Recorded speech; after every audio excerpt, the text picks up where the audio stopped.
Sampai kemudian beberapa hari yang lalu saya membaca sebuah manuskrip, ternyata ada hubungan erat antara khilafah Utsmaniyah sampai dengan Aceh. Dan itu menunjukkan betapa besarnya kekuatan khilafah, dan sesungguhnya khilafah itulah perkara yang dikhawatirkan dan ditakuti oleh orang-orang kafir ketika kaum muslimin berkumpul dalam satu komando, yaitu komando khilafah yang menjalankan kitabullah dan sunnah.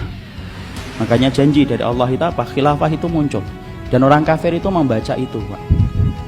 Makanya kalau kita perhatikan riset-riset yang dilakukan oleh orang kafir, yaitu adalah riset bagaimana dia selalu meneliti dan mengamati kondisi kaum muslimin ketika sudah mengarah kepada perkara itu.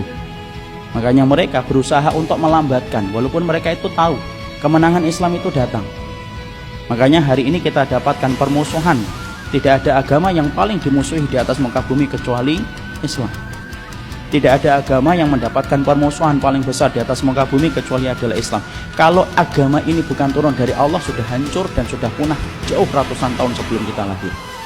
Tapi karena agama ini adalah agama yang lahir dari kekuasaan Allah Subhanahu wa taala, maka inilah yang menjadikan Allah mengabadikan Islam sampai akhir zaman.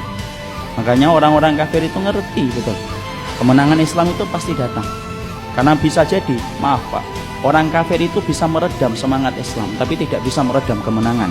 Mereka bisa merusak bunga, tapi mereka tidak bisa menahan musim semi untuk datang. Dan musim semi bagi kehidupan Islam adalah kemenangan bagi kaum muslimin. Makanya kita lihat geliat apa? Semua geliatnya, gerakannya, kemudian Islam muncul di mana-mana. Dan siapa yang mengatur semua itu? Semata-mata Allah yang mengaturnya, dan tidak ada zat yang maha mengatur kecuali adalah Allah Subhanahu wa taala. Makanya pertanyaan kita untuk saya dan kepada antum, kalau Islam nanti menang, maka itu pasti akan datang. Saya dan tidak ada saya, ada antum dan tidak ada antum. Pertanyaannya cuma satu, kalau Islam nanti menang, sudah apa yang kita berikan untuk Islam? Dan sudah apa yang sudah kita sahamkan untuk Islam di dalam kemenangan? Kenapa?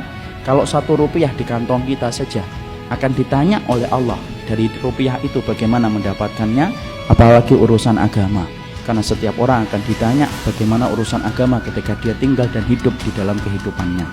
Khilafah bukan tujuan, khilafah bukan tujuan, tapi khilafah adalah wasilah untuk menegakkan syariatnya Allah di atas muka bumi. Karena ada orang, sebagian dari saudara-saudara kita mungkin menganggap khilafah itu tujuan. Khilafah bukan tujuan. Khilafah tidak kita nafikan merupakan bagian dari kulturnya sunnah, itu khilafah.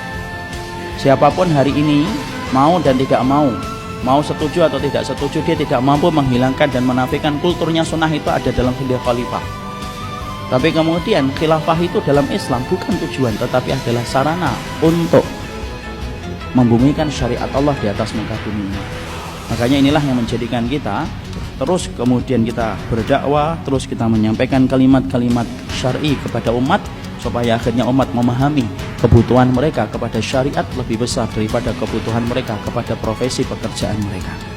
Dan itu yang akan menjadi tanda kemenangan umat di akhir zaman, insya Allah.